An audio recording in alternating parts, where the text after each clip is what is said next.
Hola, muy buenas noches a todos ustedes y bienvenidos a otra sesión de Conociendo el Universo en Casa, desde el Planetario y el Observatorio Astronómico de la Universidad Tecnológica de Pereira. Es un placer para mí estar con ustedes el día de hoy, 14 de mayo del 2021.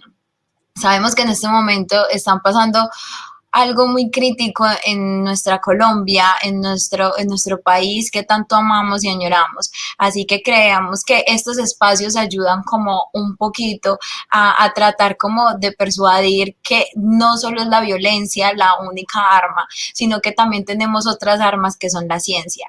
Y el día de hoy traigo a un súper invitado, o sea, tenemos un invitadísimo él es colombiano, pero en este momento está en México, así que vamos a pasarla súper chévere y vamos a tener pues como tal una charla muy educativa y no solamente eso, sino que él también nos va a estar contando un poquito sobre él, sobre cómo ha sido su parte pues desde de tener que trasladarse a la Ciudad de México y no solo eso, sino que también conocer un poquito de lo que hace en este momento en su investigación y también con un tema que es espectacular.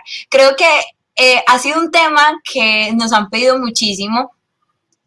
Todos ustedes allí en YouTube y toda la audiencia nos ha pedido como este tipo de temas porque pues no los habíamos tocado, pero bueno, llegó el día. Entonces hoy presento muy contenta a el ingeniero físico y en este momento como tal está realizando sus estudios en el área de cosmología, perdón, está realizando sus estudios en la maestría en ciencias en la especialidad de física en el Sinvestac en México y es pues un colega y para mí es de un grato presentarlo a Johan Andrés Colorado Caicedo. Hola Johan, ¿cómo estás el día de hoy?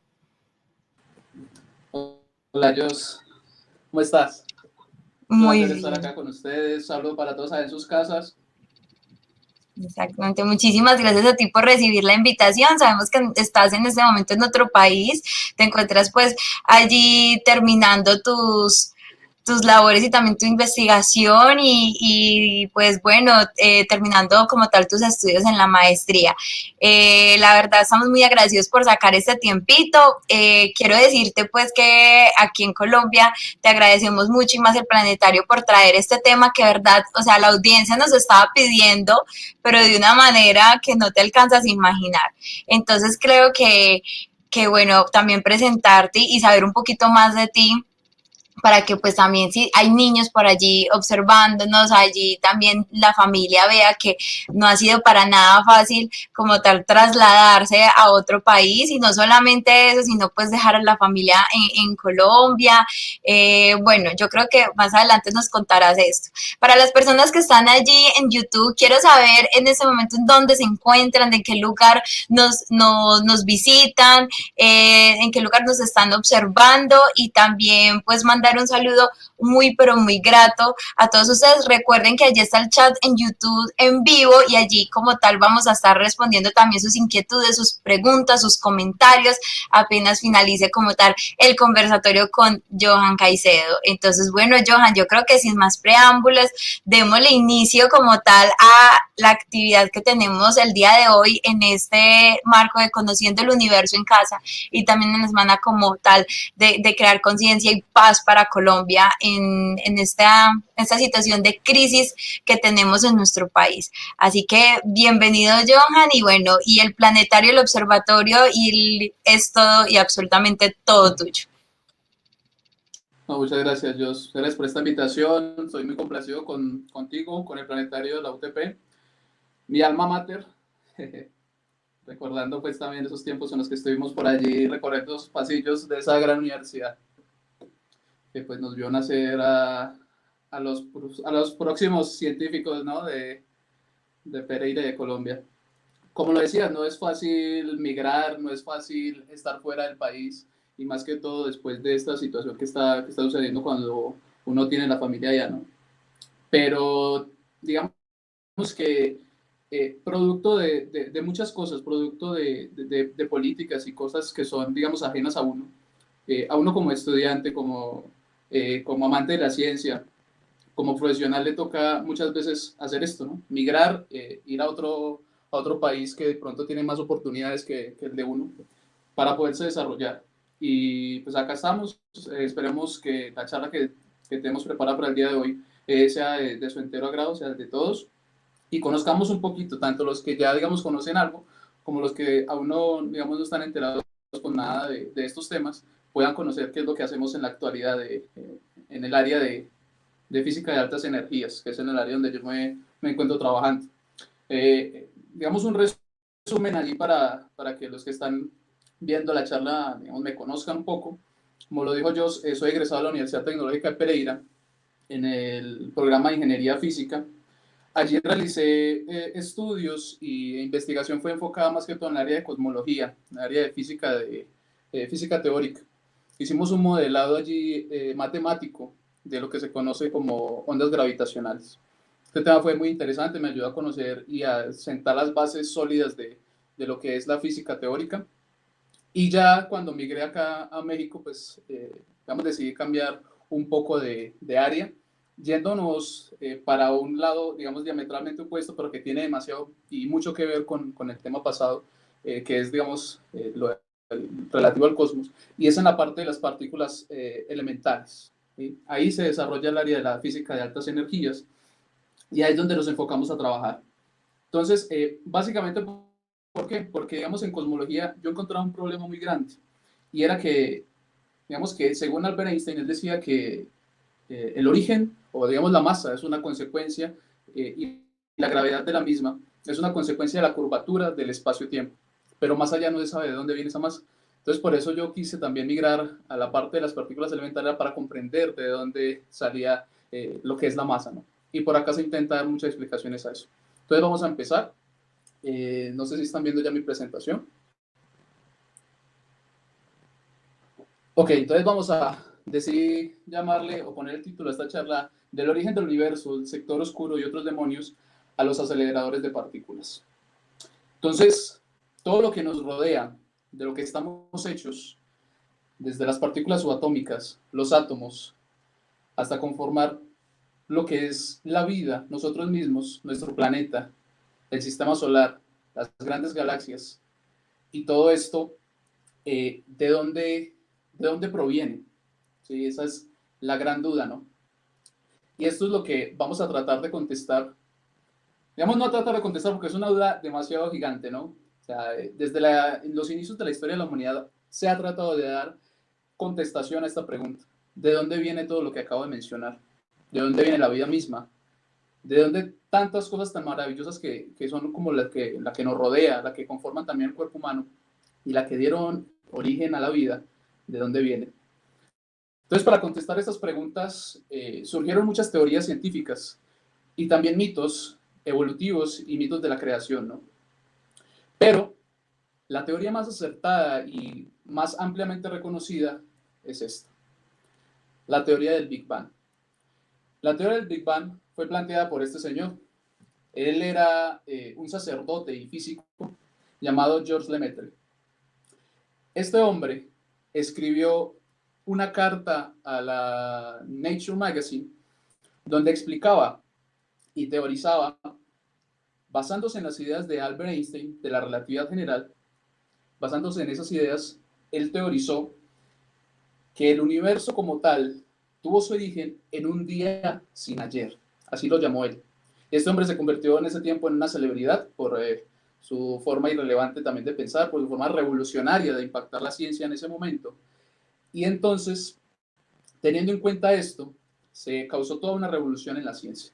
Y esa revolución decía que tuvo su origen el tiempo, el espacio y todo lo que nos rodea, tuvo su origen en un único punto de densidad infinita, un único punto de unos pocos milímetros de diámetro.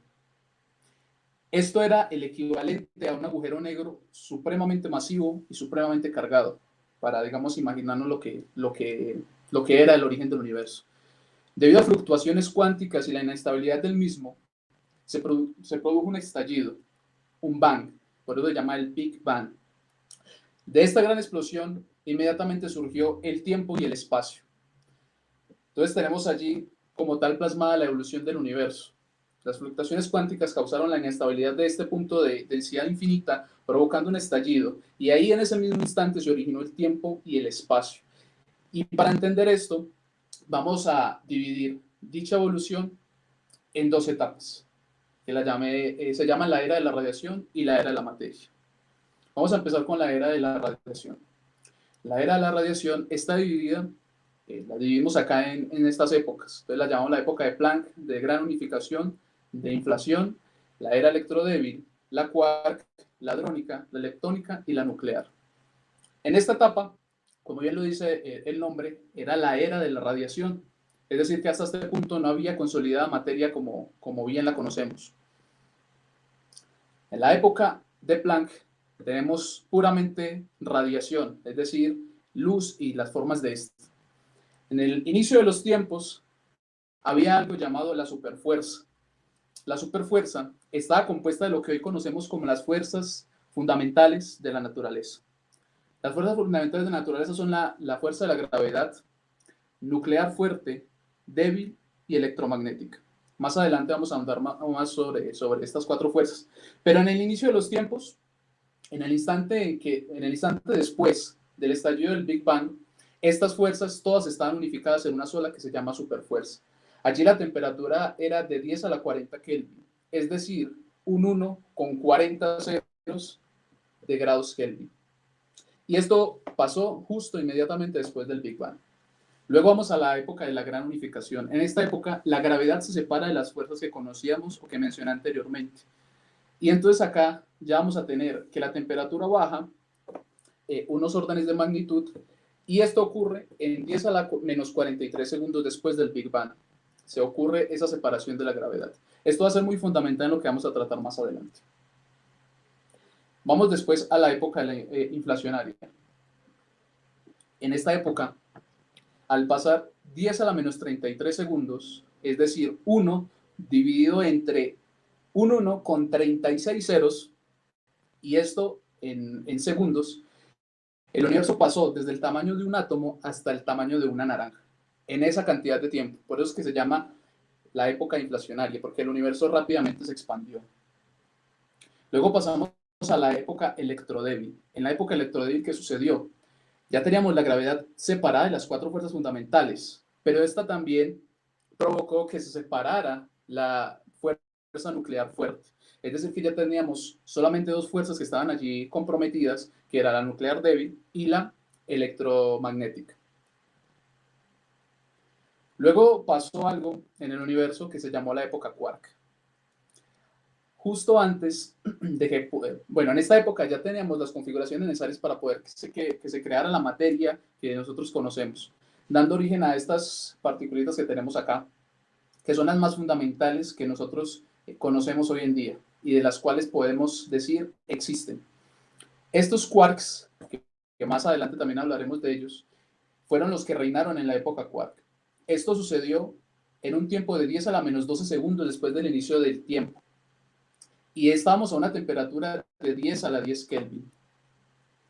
Luego entonces, el universo fue bajando su temperatura y esto propició que esos quarks se ligaran entre sí y pudiésemos conocer lo que hoy en día llamamos los protones y los neutrones. Estas partículas se llaman hadrones, y los hadrones son las partículas que están dentro del núcleo. Entonces, esto sucedió en la época hadrónica. Luego vamos a tener la época leptónica y la época nuclear. En la época leptónica teníamos un mar de lo que denominamos, lo que llamamos electrones, en equilibrio termodinámico. Entonces, en ese equilibrio termodinámico, las partículas de menor peso, las más pequeñitas, que en este caso eran los electrones, continuaban siendo parte de este plasma. Y luego de esto pasó la época nuclear. En la época nuclear, ¿qué sucedió? Bajó la temperatura a cierto nivel de que pudieron ligarse a esos núcleos atómicos que estaban conformados por protones y neutrones, y pudieron ligarse a ellos electrones que empezaron a estar alrededor, circundantes a ese átomo. Y se originó el primer elemento químico del universo, el helio.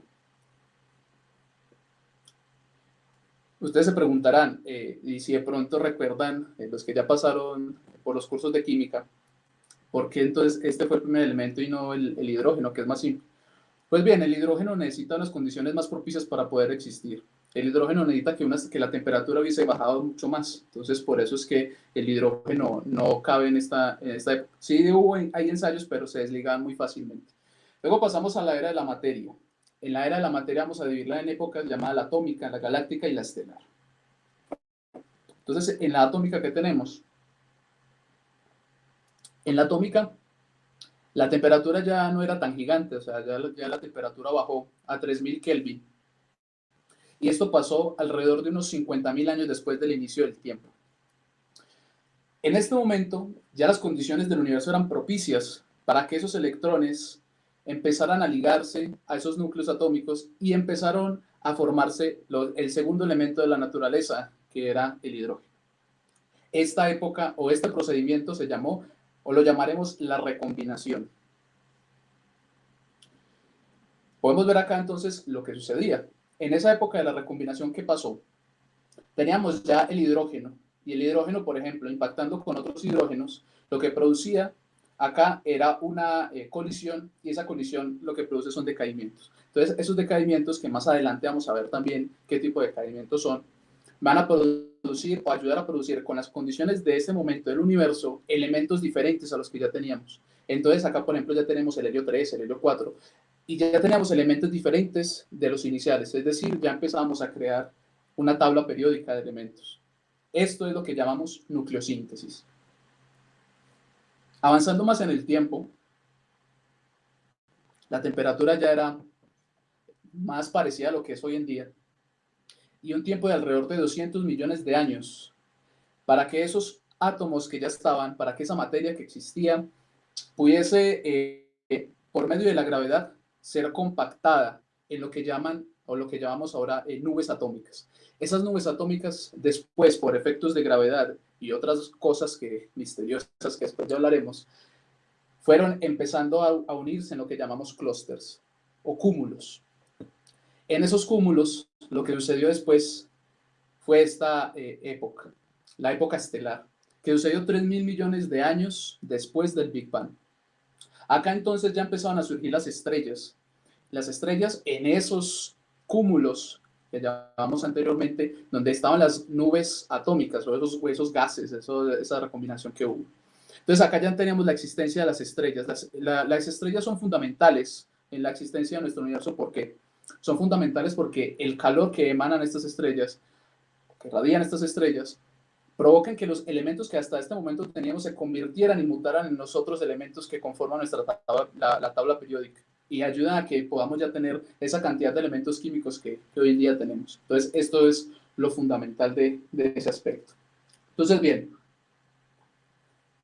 hasta aquí ya llegamos al tiempo, digamos, al universo que nosotros conocemos hoy en día. Pero entonces pasó algo acá interesante. Y es que resulta que llegamos a una época de la era del universo, de la edad del universo, donde se empezaron a notar que nuestro universo se está expandiendo. Y esa expansión es acelerada. ¿Cómo digamos, sucede esto? ¿O quién se dio cuenta de esto? El que se dio cuenta de esto fue el astrónomo Edwin Hubble en el año de 1929. Él hizo observaciones y cómo se dio cuenta que nuestro universo se está expandiendo aceleradamente. Él observó galaxias muy lejanas a nosotros y vio que esas galaxias se estaban alejando de nosotros. ¿Cómo se dio cuenta de esto? Por algo que se llama corrimiento al rojo. Es decir, él veía a esas galaxias muy lejanas y la luz que captaba de esas mismas galaxias se hacían cada vez más rojas.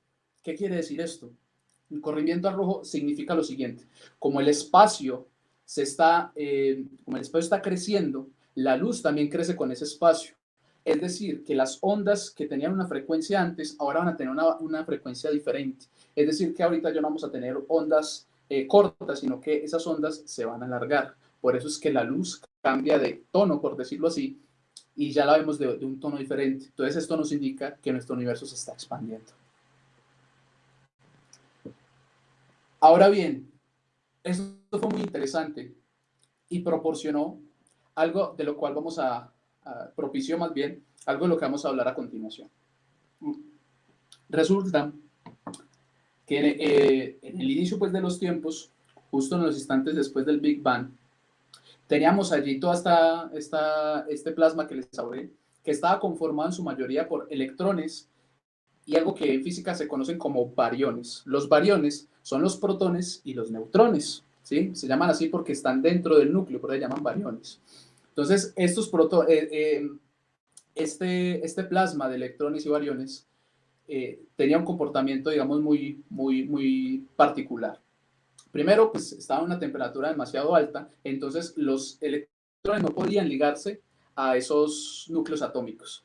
Entonces, lo que pasó es que justo en ese momento del tiempo, conocemos el grito de nacimiento de los átomos.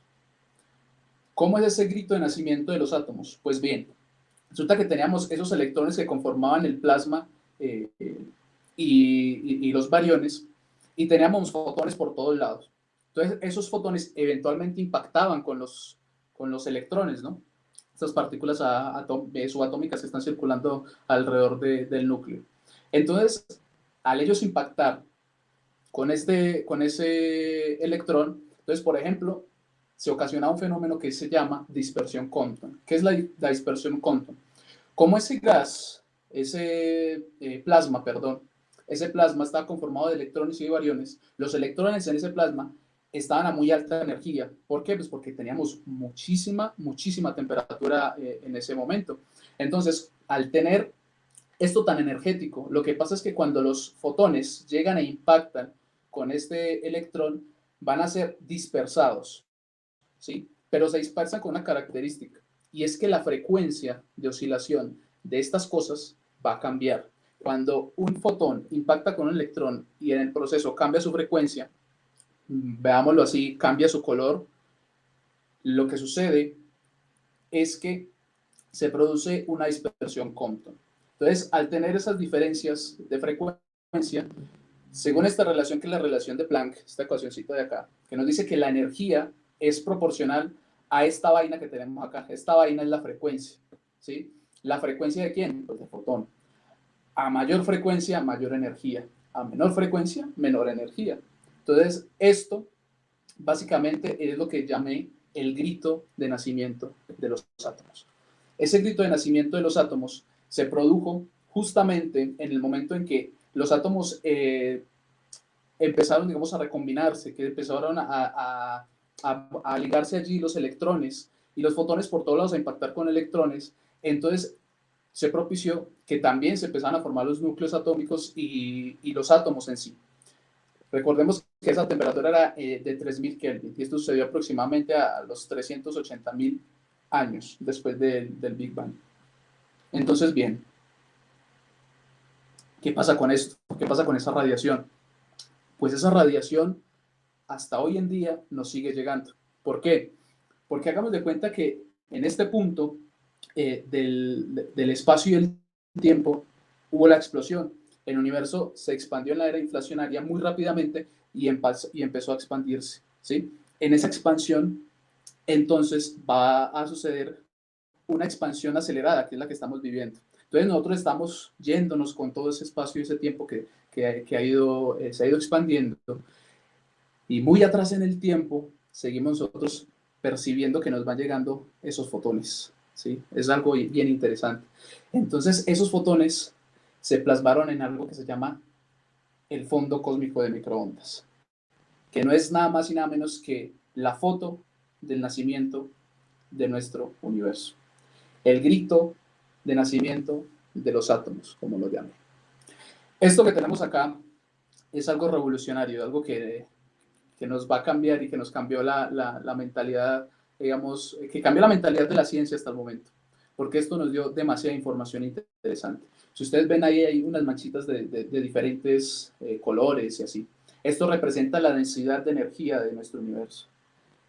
Esta cosa es demasiado interesante.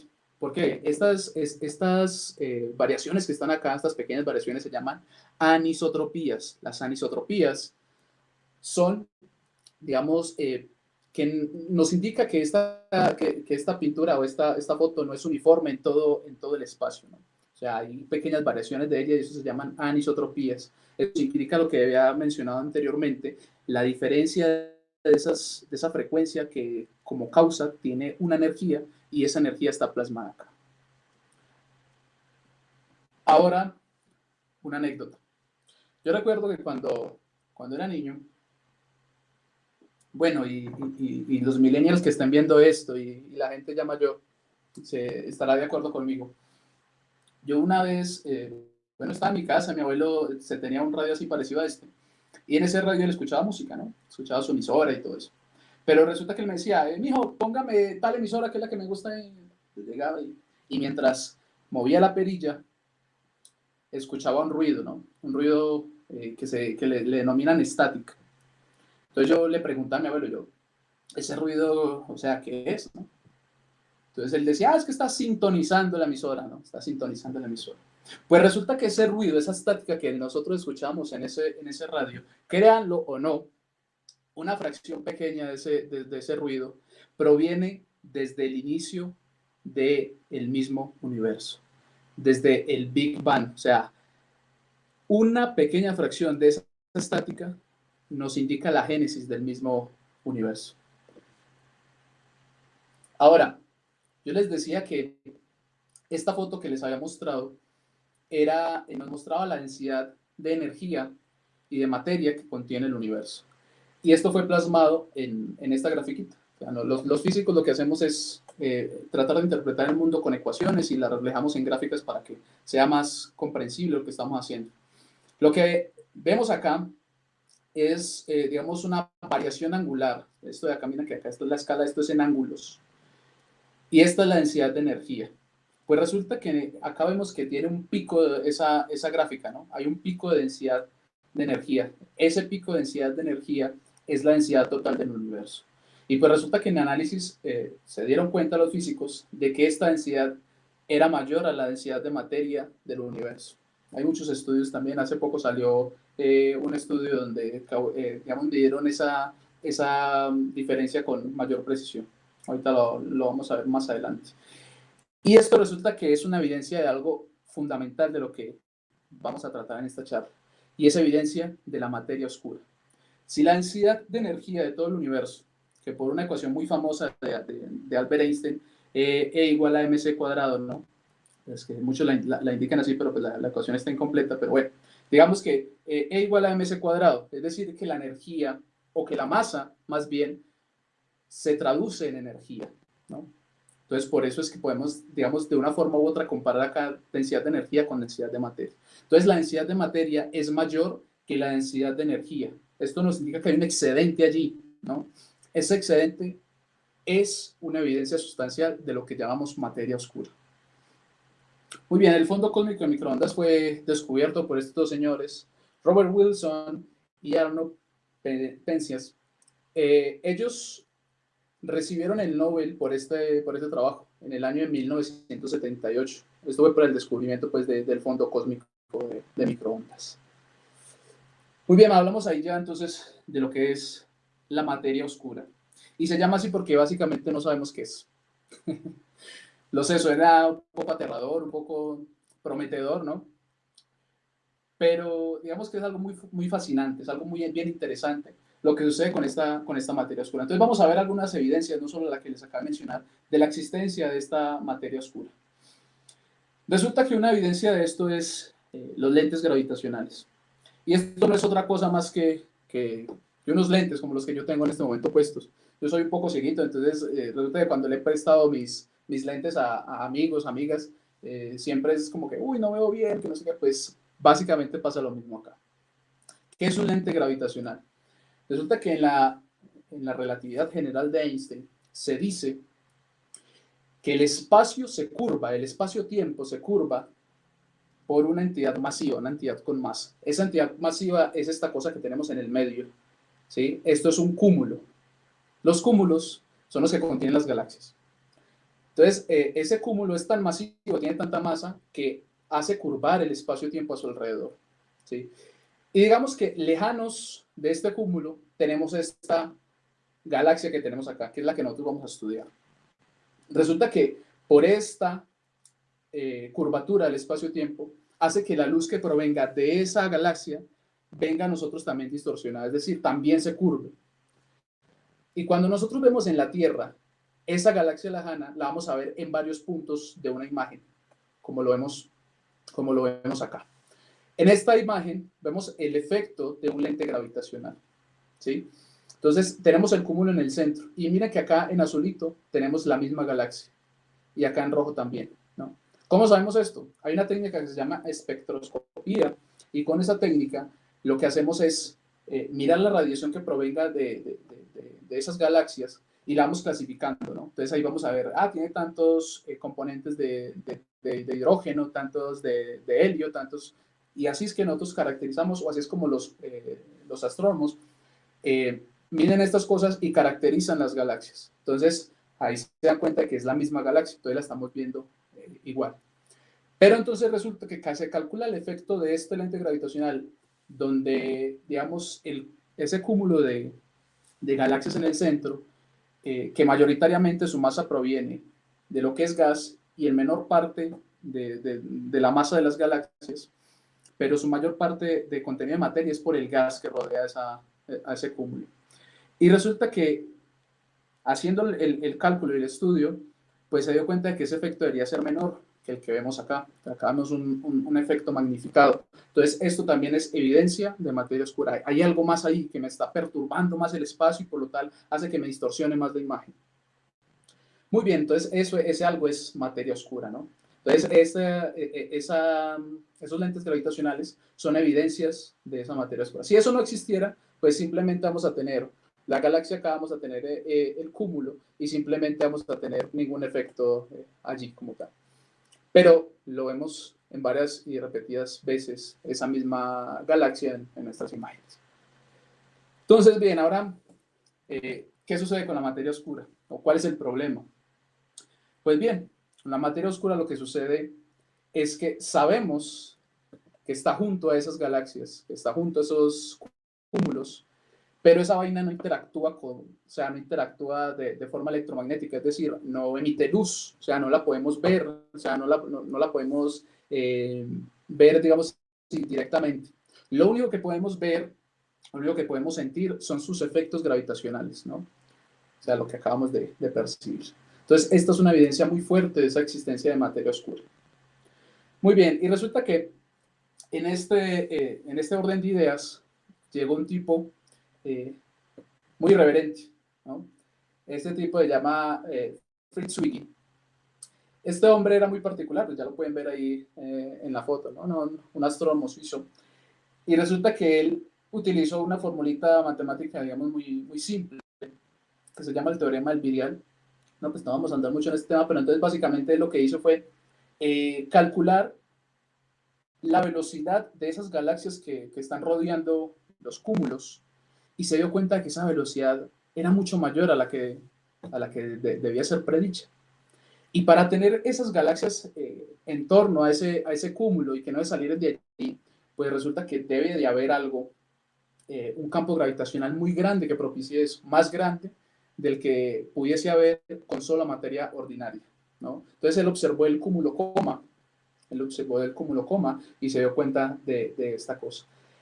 Entonces, básicamente, lo que nos dice que ese campo gravitacional debe ser mayor que el de materia ordinaria es que el potencial gravitacional de ese campo debe ser mayor al de la materia ordinaria. Entonces, eso, digamos, fue una evidencia muy grande de la existencia de materia oscura también, pero al hombre lo tomaron como por chiflado, por decirlo así, ¿no? El hombre era, o sea, él dice que digamos, él la llamó la materia oscura, ¿no? Y también él se notaba, perdón, él se autodescribía, él se autodenominaba como, digamos, alguien cascarrabias y decía que él cada 2 meses tenía un descubrimiento, mejor dicho, asombroso. Era alguien muy particular, ¿no? Ese era Fritz Zwicky. Entonces, bien, siguiendo con esto, nos adentramos.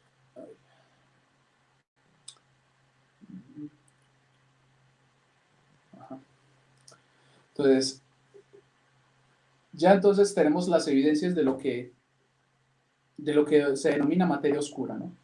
Entonces, esta señora una astrónoma muy renombrada, Vera Rubin, lo que hizo fue confirmar lo que había estudiado con ese único cúmulo galáctico, el señor Swiggy, y ella lo confirmó con varias galaxias, con muchas otras galaxias, observando muchos otros cúmulos, y se dio cuenta de lo mismo. Entonces confirmó lo que ya se había hecho. Eso es lo que hacemos en la ciencia.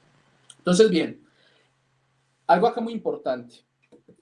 ¿Recuerdan ese fondo cósmico de microondas del que hablamos anteriormente? Y esa grafiquita. Pues bien, eso nos arroja un resultado muy importante. Y es que esa diferencia entre lo que es materia y la materia oscura. Entonces, esa cantidad de materia nueva, qué sé yo, está representada acá en este pastelito, ¿no? Entonces, el contenido del universo es aproximadamente un 18% de materia ordinaria y aproximadamente un 82% es materia oscura, ¿no? Ya vayan mirando ahí lo preocupante que es esto. Pero no nos quedemos allí. Hay algo más allá, algo más aún más preocupante. Y si recuerdan de lo que ya habíamos hablado, en esa expansión acelerada del universo, pues hay algo más que debería causar eso, ¿no? O sea, si el universo no tuviese esta otra componente de la cual voy a hablar, esa expansión acelerada no se daría. Y esa otra componente es algo que llamamos energía oscura. Y si de la materia oscura no sabíamos casi nada, de la materia oscura no sabemos absolutamente nada. Suena un poco pesimista, ¿no? Pero entonces, digamos que acá uno puede tomar partida en dos bandos. O es pesimista y dice, no, o sea no vamos a terminar de comprender nuestro universo, ¿no? O puede ser de los más optimistas, ¿no? Yo digamos, soy partidario de enfocarme en el segundo punto de vista. Si bien es cierto, solamente conocemos el 5% de nuestro universo, o sea, conocemos cómo funciona ese 5% del universo que es el de materia ordinaria. No conocemos cómo funciona muy bien el 27% del universo, ni mucho menos cómo funciona el 68% del universo que es energía oscura. Es decir, desconocemos el 95% de nuestro universo, de cómo es que este funciona. Y uno podría decir, o sea, mandemos esto al carajo y ya, y vayámonos para casa. Pero lo que pasa es que esto para mí esto resulta demasiado emocionante. ¿Por qué? Porque tenemos el 95% de cosas por conocer, es decir, lo que ya han hecho muchos otros, lo que ya han hecho muchos antepasados de nosotros científicos, solamente representa el 5% del entendimiento de nuestro universo. Es decir, que si lo miramos desde otra perspectiva, los físicos nunca nos vamos a quedar sin trabajo. Y en estos tiempos el trabajito es bien necesario, ¿no? Bien importante. Entonces, acá hay algo que anotar por los que están pensando en, digamos, entrar a una carrera de ciencias, entrar a una carrera de física. Y dicen, es que no hay trabajo. No, trabajo sí hay. Trabajo sí hay, y hay mucho. 95% no lo conocemos. Muy bien. Ahora, resulta que en este desconocimiento de nuestro universo, pues hay esfuerzos por poderlo entender, ¿no? Hay esfuerzos por poder comprender qué es lo que sucede, de cómo es que nuestro universo se originó. Y esto solo lo podemos hacer con aparatos gigantescos, con aparatos colosales, ¿no? Que son los grandes aceleradores y colisionadores de partículas. ¿Por qué? Pues resulta que en estos aparatos se recrea el ambiente necesario en el cual sucedió el Big Bang, el propio Big Bang. Es decir, en esos aceleradores y colisionadores de partículas se genera un ambiente tal cual existía en el momento en el que hubo el Big Bang. ¿Sí? En ese momento, en el preciso momento después del Big Bang, eso es lo que se recrea. Entonces, en estas cosas es donde nosotros podemos decir, acá hay indicios de algo nuevo, eso es lo que está sucediendo, ¿no? Y bueno, y uno de esos aceleradores es el más grande de todos. Es el más grande de todos y es la máquina más grande jamás construida por la humanidad. Y es el Gran Colisionador de Hadrones, el LHC por sus siglas en inglés, a cargo de un laboratorio europeo que se llama el CERN, ¿no? Esta es la Organización Europea de Investigaciones Nucleares. Y queda en la frontera entre Suiza y Francia, por ahí muy cerquita está Ginebra. Y es un anillo que tiene 27 kilómetros de circunferencia. O sea, eso es una cosa gigante, una cosa tremenda. Y está a unos 175 metros bajo la superficie de la Tierra. Este anillo, por esa tubería que está enfriada casi cerca del cero absoluto, es decir, cerca del 0 Kelvin, fue construida con la ayuda de más de 10.000 físicos e ingenieros y con la participación de aproximadamente 100 países. Y por allí circulan protones al 99.9999991% de la velocidad de la luz. Y sí, con esta precisión es que trabajamos en altas energías. Con esa velocidad, esos protones recorren ese anillo unas 100.000 veces en un solo segundo. Eso es impresionante. Y para poder saber y detectar qué es lo que está pasando, tenemos estos detectores que están acá y otros 3, ¿no? Que son un poco más pequeños. Entonces tenemos ALICE, ATLAS, LHCb y CMS. Acá entonces voy a hablar solamente de uno, porque si no pues nos extenderíamos mucho. Y va a ser el experimento ATLAS, este detector. Una cosa gigantesca. Acá en este detector se recrean mini Big Bangs a una tasa que ustedes no se pueden imaginar. Este detector mide unos 42 metros de alto, unos 25 metros de diámetro y pesa alrededor de unas 7.000 toneladas, solamente para ver qué pasa con esas cosas chiquiticas. Y ahí pueden ustedes ver la comparación con el tamaño de una persona normal, ¿no? Una cosa tremenda. Entonces allí se recrean las condiciones que están presentes después de una 1.000.000.000ésima de segundo del inicio del universo mismo. Y estas condiciones se recrean alrededor de 6.000.000.000 de veces cada segundo. O sea, 6.000.000.000 de veces cada segundo. Eso es demasiada información que tenemos que procesar y que almacenar. Y eso es lo que hacemos nosotros como físicos de partículas en el área de altas energías, estudiar estas cosas, estudiar lo que sale de ahí. Viendo acá una vista entonces interna de ese detector, vemos acá que internamente tenemos unos imanes gigantescos y una serie de subdetectores. Esos subdetectores lo que nos permiten a nosotros es identificar las trayectorias, las velocidades y las energías de las partículas cargadas y de los fotones. Los fotones son esas partículas, la partícula de la luz, ¿no? La que lleva la luz. Pero muchas cosas no las podemos detectar allí. Entonces, bien, yo les he hablado a ustedes de que esto eran protones circulando al 99.9999991% de la velocidad de luz hacia un lado. Y hacia el otro lado, en la otra dirección, otro haz de protones está circulando a esa misma velocidad. Y son impactadas uno con el otro en cada uno de sus detectores. Lo que pasa allí, entonces, si consideramos nosotros una colisión protón-protón, solamente un protón contra un protón, pueden salir muchas de estas cosas, o sea, muchas cosas de lo que está, o sea, pueden salir muchas partículas, ¿no? Entre ellas algo que se llama hadronización, donde salen los quarks, de los que ya vamos a hablar ahorita. Pero entonces esto sería solamente colisionando un protón con otro protón, y faltan muchos otros productos de lo que salen allí. Pero en el LHC lo que tenemos es miles y millones de protones colisionando contra miles y millones de protones cada segundo. O sea, vamos a tener estas cosas de acá saliendo acá a cantidades que no nos podemos imaginar. Entonces, esta de acá es una simulación de una colisión protón-protón a una energía altísima. Las unidades que se manejan en física de altas energías son teraelectronvoltios, gigaelectronvoltios, megaelectronvoltios. Eso es una energía de 14 teraelectronvoltios, ¿no? Ese es en el detector ALICE, esta simulación. Ahora bien,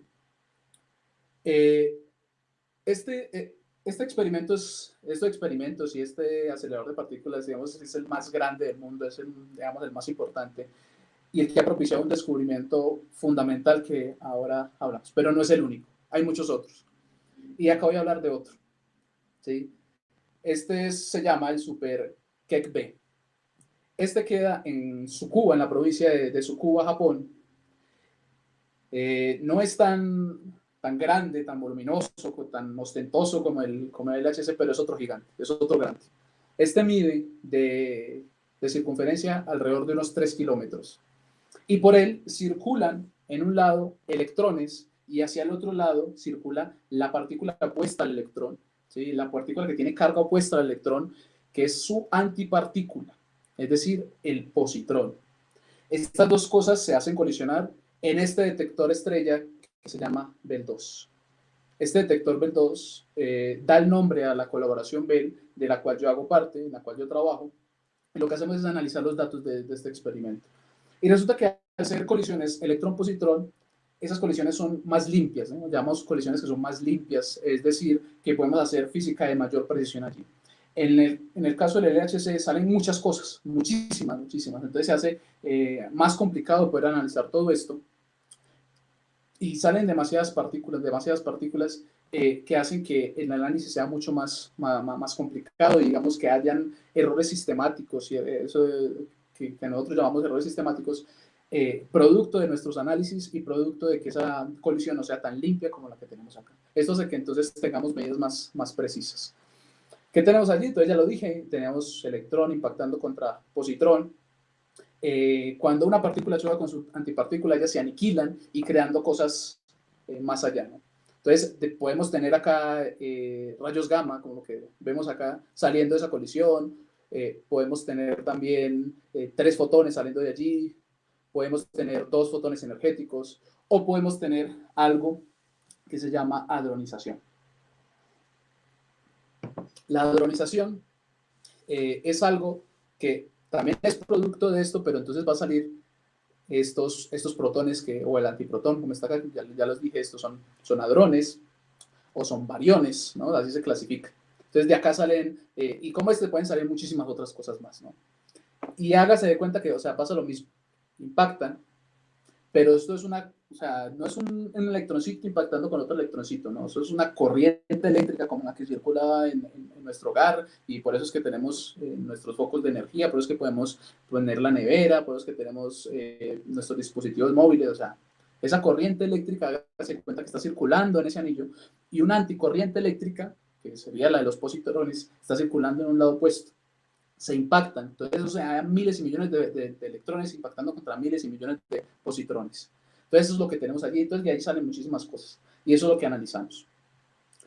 El detector estrella es Bell 2. O sea, ahí está, lo podemos ver acá. Hay unos colegas allí trabajando en el detector. Es una vista también, digamos, vamos a lateral. Y entonces, este detector internamente pues también tiene sus imanes, también tiene su campo magnético que ayuda a poder conocer la trayectoria de las partículas y tiene subdetectores. Los subdetectores nos ayudan a identificar, como ya lo dije, la velocidad, la energía y todo ese tipo de cosas, ¿no?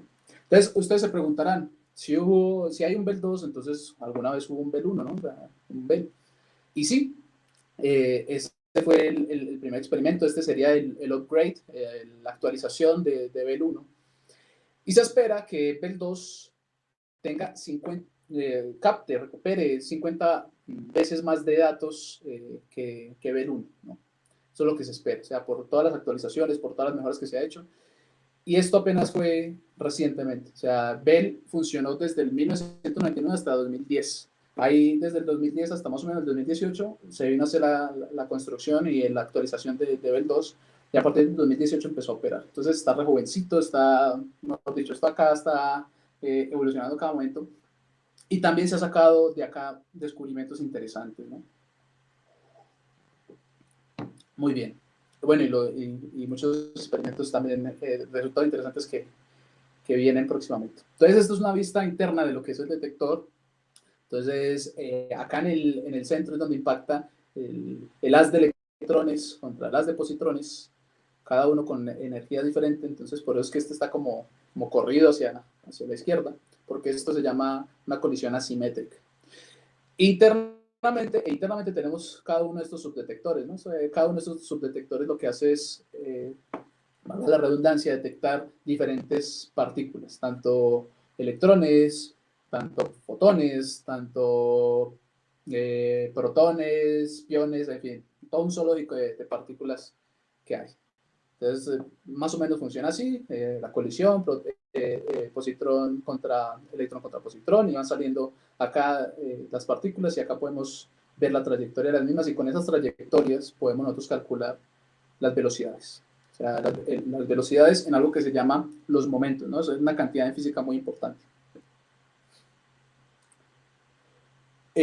Resulta que este experimento tiene un récord en este momento, un récord mundial, que ha superado el del LHC, que es un récord de luminosidad. O sea, este tiene una luminosidad de 2.4 por 10 a la 34, una cosa tremenda. Pero ¿qué es la luminosidad? Básicamente la luminosidad es el número de colisiones que tenemos en cada segundo. O sea, eso es una cosa tremenda. O sea, un número de colisiones que tenemos por unidad de superficie, por unidad de tiempo, es lo que sucede allí y lo caracterizamos con la luminosidad. Y esta luminosidad es superior a la del LHC. Entonces acá tenemos un caldo de cultivo tremendo para poder hacer ciencia de lo que nosotros llamamos ciencia de frontera. Muy bien, pero entonces ustedes se preguntarán, entonces, ¿por qué los físicos de partículas jugamos a ser niños estrellando cosas? Y resulta que esto sucede es porque creemos que el universo mismo, en el inicio de los tiempos, era mucho más simple de lo que es ahora. Para entender esto, hagámonos de cuenta lo que sucede cuando tenemos un copo de nieve y lo ponen ustedes en sus manos y pueden ver todas esas estructuras maravillosas que tiene ese copo de nieve y miren toda esa complejidad que hay ahí en una cosa tan diminuta, ¿no? Pero ¿qué sucede cuando pasa un tiempo y el calor de su mano hace lo propio, ¿no? Pues ese copo de nieve se va a derretir y lo único que vamos a tener es un charquito de agua en la mano y ya.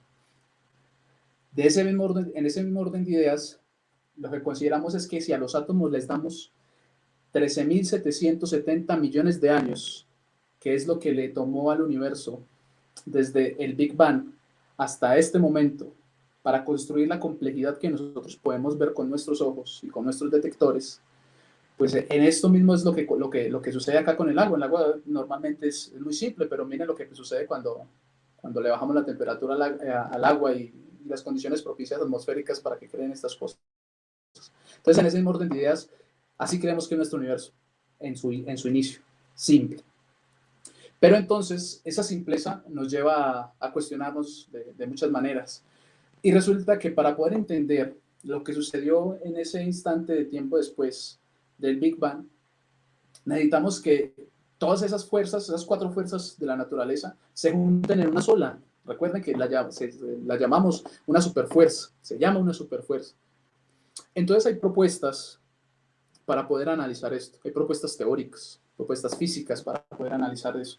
Una de estas propuestas, digamos, un intento para esto es algo que vemos acá, ¿no? Y ya más adelante vamos a tocar otra vez el tema de esas cuatro fuerzas. Resulta que básicamente todo el universo que conocemos, ese 5% está hecho de estas cosas que tenemos acá.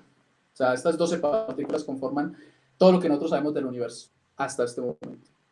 Entonces, esto que está acá como en púrpura, en moradito, se llaman, ya lo hablamos, se llaman quarks.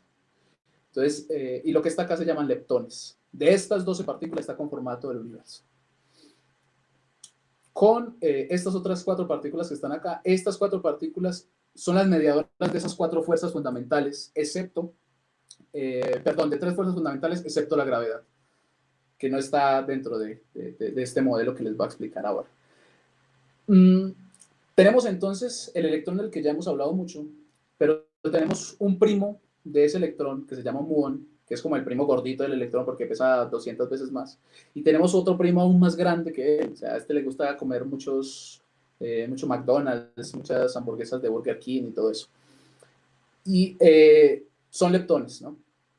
Y lo que está acá son quarks. Los quarks, tiene un nombre muy chistoso, ¿no? O sea, este es el quark arriba, abajo, encanto, extraño, cima y acá fondo. O sea, los físicos tenemos una imaginación tremenda, ¿no? Entonces, bueno, lo que sucede es que, si recuerdan que nosotros hablamos de protones y neutrones, pues esos protones y esos neutrones están hechos de estas cosas, de quarks. Ustedes recuerdan ese muñequito que les dibujé al inicio, ¿no? Que están hechos de quark U y quark D. Bien, estas cosas que están acá son las mediadoras de esas tres fuerzas fundamentales. Entonces tenemos los bosones Z y los bosones W. Estos bosones Z y W son los mediadores de la fuerza débil, nuclear débil. Y ustedes, digamos, se preguntarán, pues, o sea, fuerza nuclear débil, ¿eso qué es? No están familiarizados con eso de pronto. Y bueno, y resulta algo muy curioso de acá. Resulta que sin esta fuerza débil, nosotros, ustedes, yo, no podríamos ir a broncearnos a la playa, no podemos irnos a broncear a la piscina como nos gusta. Porque esta es la que produce que el sol brille y que llegue hasta nosotros. O sea, esa interacción débil es la que produce decaimientos que llamamos decaimientos radiactivos, y por eso es que el sol brilla y esa luz llega a nosotros.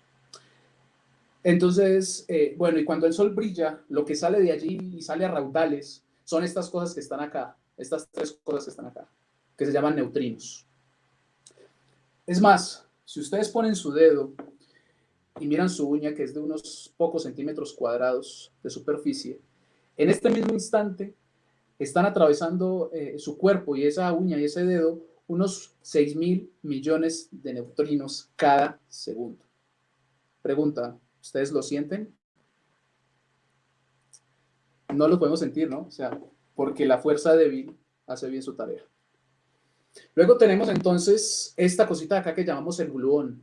El gluón lo que hace es unir a estos quarks que tenemos acá para producir los protones y los neutrones. Esos son los que mantienen ligados a esos quarks para producir los protones y neutrones y todos los hadrones que se conocen hoy en día.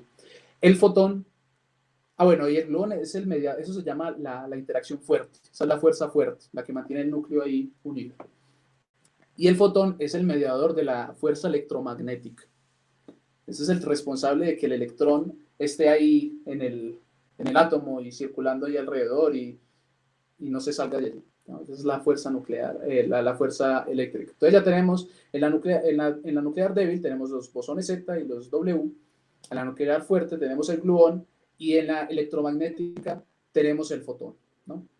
Pero bueno, tenemos toda esta reunión acá de partículas, que estas 12 partículas son las que reproducen todo el universo que nosotros conocemos hasta el momento. Pero ellas solas no hacen nada. O sea, necesitamos saber estas cosas, cómo es que se comportan, ¿no? ¿Qué es lo que hacen? ¿Cómo es que esto llegó a ser como es hoy en día, ¿no?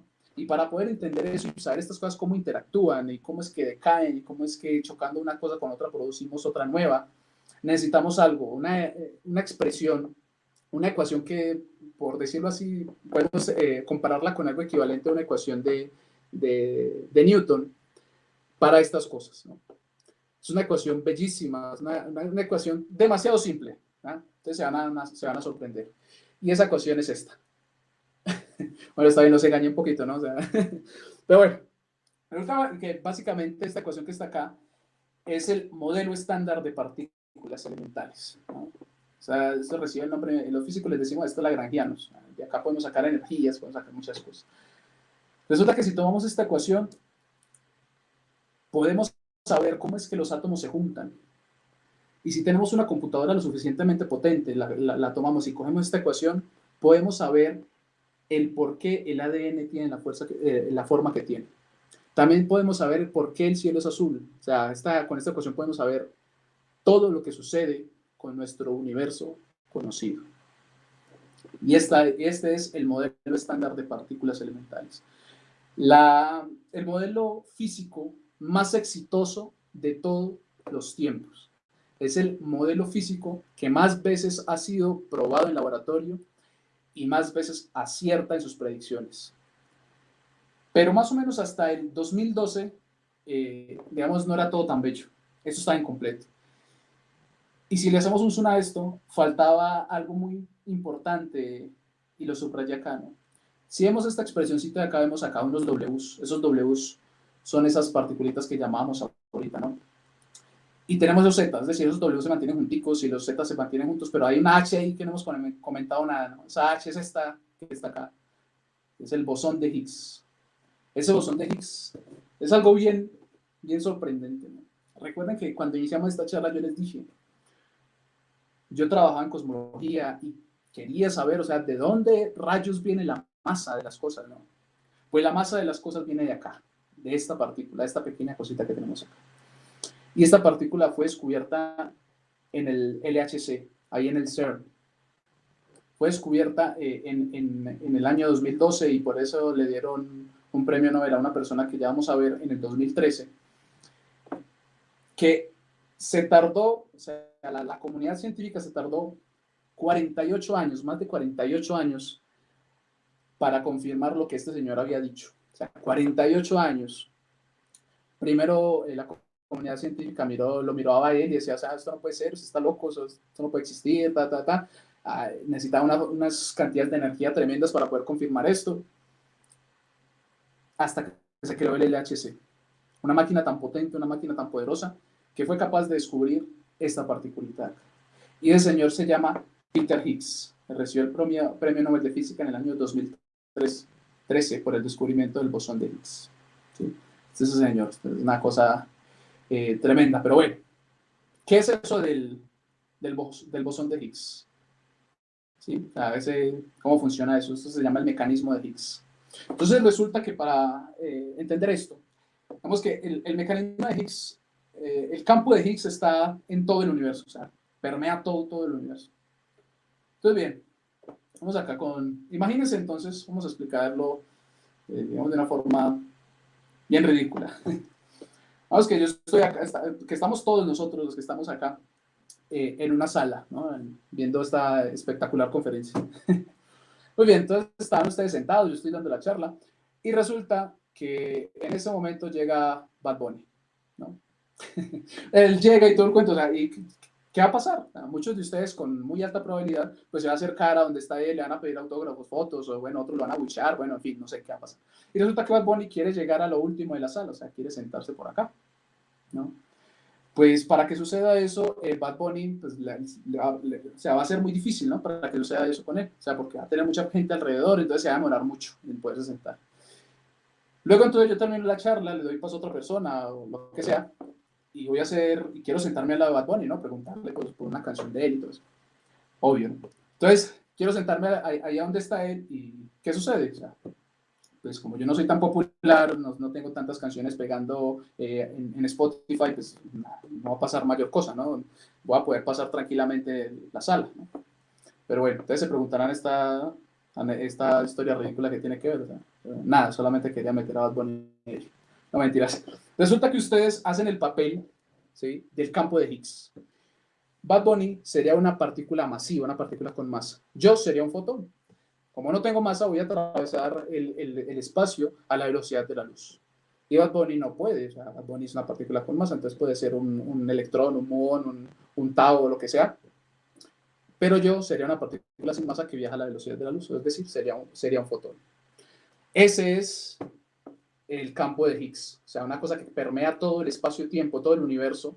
Entonces, una partícula que tiene masa va a ser difícil o va a llevar, digamos, cierta resistencia a que se mueva por ese campo. Eso es lo que dota de masa a las partículas. Entre mayor interactúe con el campo de Higgs, más masa van a tener las partículas. Entonces, muy bien.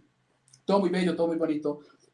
Pero entonces, miren que solamente hemos hablado de 3 fuerzas fundamentales de la naturaleza que están descritas hasta el momento.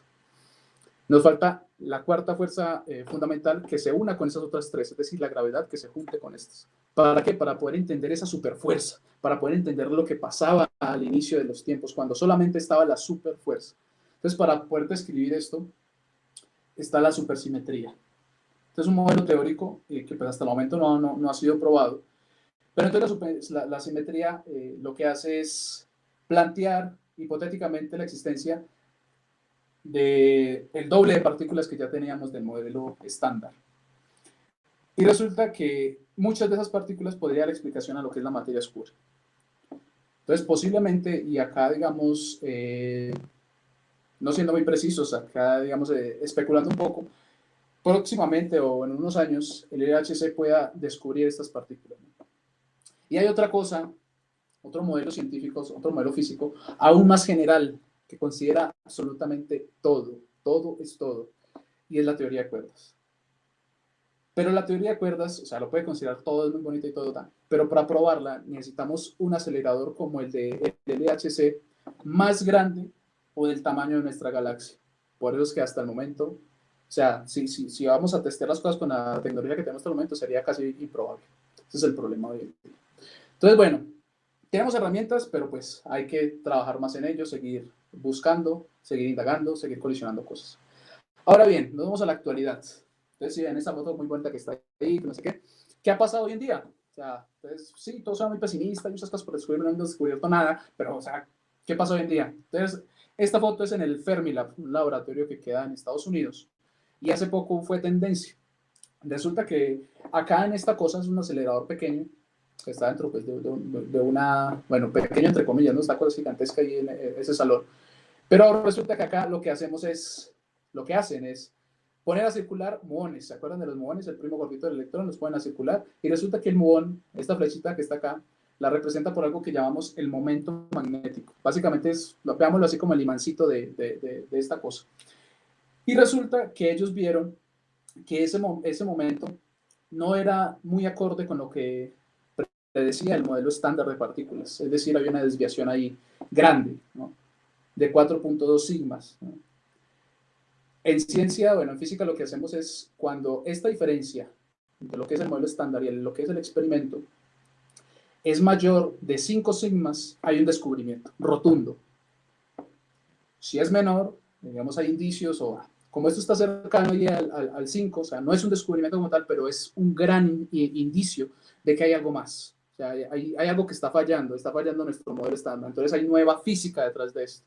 ¿Qué significa esto? Como el muón es más grande que el electrón, entonces el muón puede caer en muchas otras partículas que no está considerando el modelo estándar. Entonces pueden ser partículas de supersimétricas, pueden ser partículas de materia oscura, o sea, pueden ser infinidad de cosas. Y esto acá da avisos de lo que pueda hacer prontamente, o lo que ya está haciendo, una nueva revolución de la ciencia. O sea, estamos a portas de una evolución, una revolución científica, o sea, sin precedentes, equiparada con la que hubo en su tiempo en cabeza del señor Sir Isaac Newton, o en cabeza después, en el siglo pasado, por el señor Albert Einstein, y luego por los padres de la mecánica cuántica. En este momento estamos en un tiempo hermoso, hermoso para presenciar una nueva revolución de la física, una nueva revolución de la ciencia. Entonces, desde ese punto de densidad infinita, de unos pocos milímetros de diámetro, con una energía colosal, que fue el que propició la existencia del tiempo y el espacio mismo, hasta las partículas subatómicas, reconfigurándose en átomos, luego en nubes atómicas, posteriormente en galaxias, en clústeres de galaxias, hasta nuestros tiempos, hasta la existencia y la comprobación del bosón de Higgs. Desde ese punto de donde todo inició hasta el minuto instante donde se creó el campo de Higgs, que dotó de masa a las partículas y por lo tanto de donde salió toda la materia que hasta hoy conocemos y hasta nuestros días, estamos en el mejor punto para estar vivos. Estamos en el momento más maravilloso para poder existir, en el momento en que la física nos va a dar respuestas o nos empieza a dar respuestas de muchas de las cosas que desconocemos. Y eso está en construcción. Entonces, para todos ustedes, no hay mejor momentos para estar vivos. Muchas gracias. Muchísimas gracias, Johan, por la conferencia. La verdad que estoy pues muy atenta a muchas cosas y también nuestra audiencia. De hecho, pues como te decía, es como una charla que habían esperado muchísimo sobre un poquito más de la física teórica, física de partículas, altas energías y en fin. Y creo que fue el momento perfecto, como tú lo acabas de mencionar.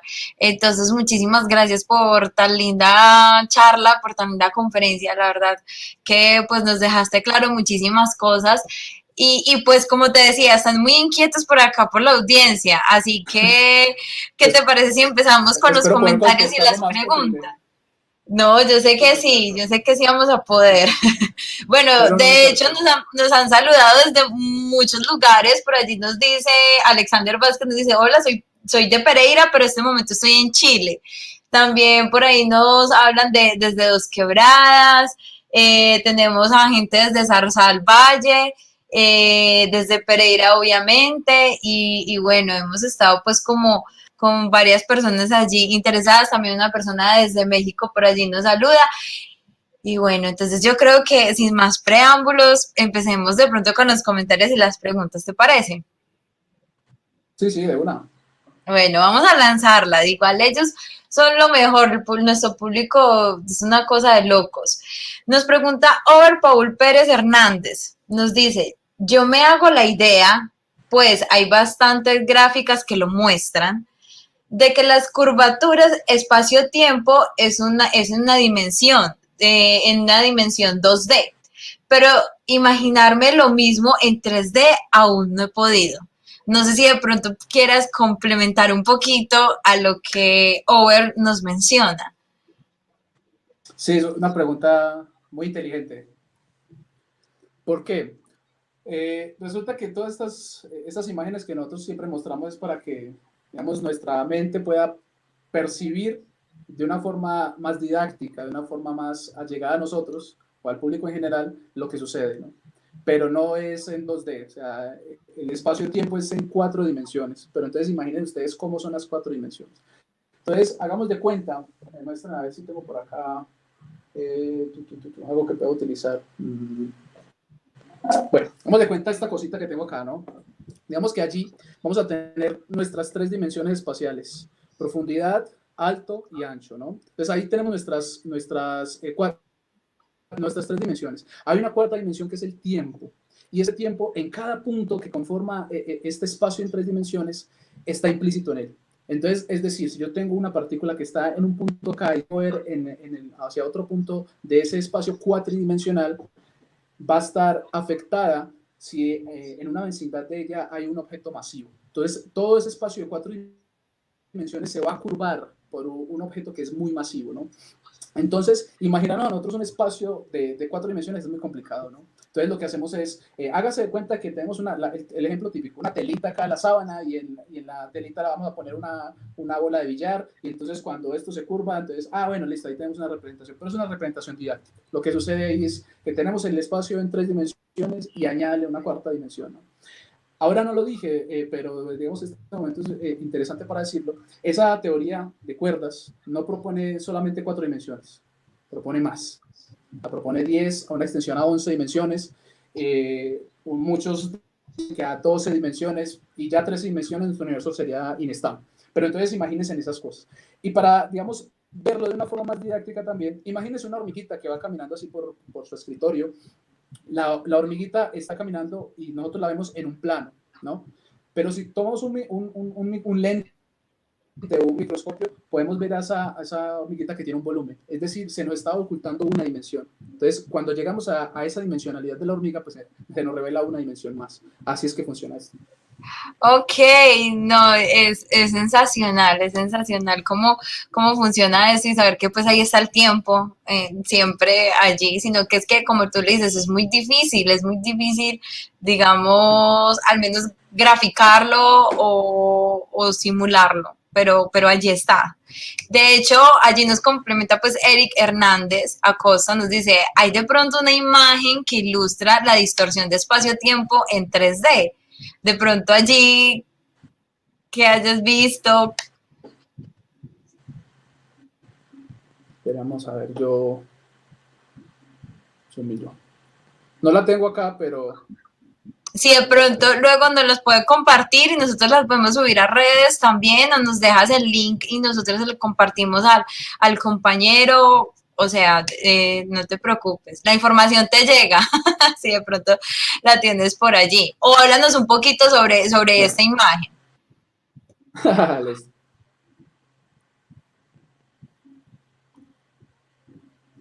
Bueno, muy bien. eh, es bien complicado, ¿no? O sea, una imagen, o sea, como les digo, o sea, pintar algo en 4 dimensiones es muy, muy difícil. Pero háganse de cuenta que es un cubito, ¿no? Como este cubo de Rubik. Entonces, cada una de esas aristas que va a conformar ese cubo, lo que sucede es que, digamos que ahí en esa arista, en una de esas intersecciones de esas aristas, vamos a tener, no sé, una galaxia, ¿no? Como esa galaxia tiene masa, lo que va a pasar es que esas aristas que están alrededor se van a distorsionar, ¿no? Entonces, esa distorsión no es en 2D, sino que es en 4 dimensiones. Entonces, hágase de cuenta que vamos a tener un cubo acá y cada una de esas aristas se va a unir con ese objeto masivo, pero lo que está alrededor se va a distorsionar, ¿no? O sea, haga de cuenta un cubito con una bola ahí. O sea, es complicado, ¿no? Eso es un blow mind para todo el mundo. Ok, bueno, ahí queda pues la tareita, Johan, de que nos comparta un poquito pues la imagen para Eric Hernández Acosta, pero bueno, más o menos es así. Por aquí nos menciona Carlos Mauricio Palacios, ¿la materia oscura es la misma antimateria? Recuerda que hablaste un poquito sobre la materia oscura en tu charla, entonces él nos hace esa pregunta. Esa pregunta es muy típica, ¿no? No, no es Sí. la misma, no es la misma. ¿Por qué? Porque la antimateria tiene carga eléctrica, entonces la podemos detectar, ¿no? Entonces, simplemente es la contraria a la antimateria. Y ahí sale otra pregunta muy interesante. Entonces, si la antimateria existe, o sea, ¿por qué no estamos nosotros conformados por antimateria, sino por materia? Entonces, una duda bien interesante. Y es que resulta que hay algo que se llama la asimetría de materia-antimateria, ¿no? O algo que se llama variogénesis. Esa asimetría entre materia y antimateria, que fue, digamos, muy mínima, hace que la cantidad de materia sea mayor en cierto porcentaje de la antimateria, ¿no? Entonces, esa diferencia hace que nosotros estemos conformados por materia y no por antimateria. Pero eso también es un objeto de estudio en este momento. Esa duda de la asimetría. No sabemos por qué. No sabemos por qué. Exactamente, entonces ahí como tú dijiste, hay trabajito para los físicos, hay trabajito para los chicos que les encante todo este tema, creo que hay bastante, todavía nos falta muchísimo y no podemos parar. Muy bien, tenemos una donde dice Aristides Cabana Gómez, ¿el electrón es una partícula fundamental? Es divisible en otras partículas, como pasa, por ejemplo, con los protones. Bueno, yo tengo entendido que las partículas fundamentales no son divisibles, ¿cierto? Ya tú me corriges. Esas preguntas están muy buenas. Sí. Bueno, acaba algo. Si ustedes recuerdan esto que les conté ahorita de la actualidad, ¿no? Lo del momento anómalo del muón, hay otro experimento que no lo, bueno, otro resultado que no lo mencioné, y fue uno que salió también hace poco. Este del muón salió el 28, no, algo de abril, o sea, salió el mes pasado, hace nada. Y por esos días salió otro relacionado con este tema, y se llama el LHCb, ¿no? En el LHCb hizo unas pruebas y resulta que hay una discrepancia en lo que nosotros llamamos universalidad leptónica, ¿no? Entonces, resulta que la universalidad leptónica nos dice que el electrón y el muón, siendo del mismo tipo de partículas, o sea, leptones, tienen la misma probabilidad de caer en cierta manera, ¿no? O sea, esa probabilidad es similar en ambos casos. Pero entonces ellos encontraron una discrepancia en esto. Y si hay una diferencia en esa universalidad leptónica, nuestro modelo estándar está roto en cierta parte, ¿no? Entonces ahí hay nueva física. Cuando se rompe algo hay nueva física, ¿no? Entonces lo que sucede acá con esta parte, explican algo, es que puede haber la existencia de algo que se llaman leptoquarks, ¿sí? Lo que justamente Aristides decía, ¿no? Entonces ahora es simplemente no sé, no es algo comprobado, pero entonces es algo que podría ser. O sea, hasta el momento le contestaría a Aristides que no. O sea, no existe tal cosa, que lo más fundamental que podemos conseguir hasta este momento son quarks. Pero entonces tenemos también la teoría de cuerdas que nos dice, dentro de esos quarks hay algo más pequeño, o sea, algo más fundamental, que son las cuerdas. O sea, esas cuerdas vibran y esos modos de vibración me van a producir a mí los quarks, de tal tipo o de tal otro. Pero eso todavía no está comprobado. O sea que esperemos ahí eh, para esa pregunta y sigamos pues como esperando noticias de este tipo de experimentos que se realizan. Genial. Nos mandan muchos saludos desde Pereira, Esteban y Quintero, y dicen que está muy interesante lo que estás mencionando, Johan Caicedo. Bueno, él otra vez Aristides Cabana nos dice, ¿el posible gravitón sería una hipotética partícula mediadora o fundamental? Nos pregunta. El gravitón sería una partícula mediadora, es decir, la que media la interacción gravitacional. ¿Sí? Y esta está, Ok. digamos, predicha por la teoría de cuerdas. Ahí está, digamos, y también, digamos, parte en lo que es la supersimetría. Pero ahí pasa algo. Y es, Me encanta, es la una física es pregunta. así. Sorpresas te da la vida. Ahí pasa lo siguiente. Exacto. Resulta que como la interacción gravitacional es tan débil, o sea, tóquense su cabello y pongan acá papelitos, o sea, el experimento que hacíamos en la escuela, ¿no? Tóquense el cabello con una peineta y ponen acá papelitos y van a lograr alzar con la peineta solamente con la fuerza electromagnética que producen los electrones que están saliendo de su cabello, van a poder alzar esos papelitos. Es decir, que ustedes están venciendo la fuerza que produce esa cantidad de masa que tiene toda la Tierra, la está venciendo una sola peineta. Entonces, en esa discrepancia tan grande, en ese orden de ideas, entonces hay una diferencia ahí muy, muy, muy grande. Entonces, para poder detectar un gravitón necesitamos una cantidad de energía gigantesca. Ese es el problema. Ok. Bueno, vamos a seguir por acá. Dice Carlos Mauricio Palacios Moreno. ¿Y cómo supieron que habían encontrado el buzón de Higgs? Tú ahorita nos mencionabas y nos contabas un poquito esta historia. Ah, esa Sí, sino pregunta que te faltó por es bien allí de pronto interesante. mencionarnos cómo fue que lo hallaron. Y pues por ahí derecho de pronto si terminas, recomendar el documental. Pero sí, cuéntanos cómo fue.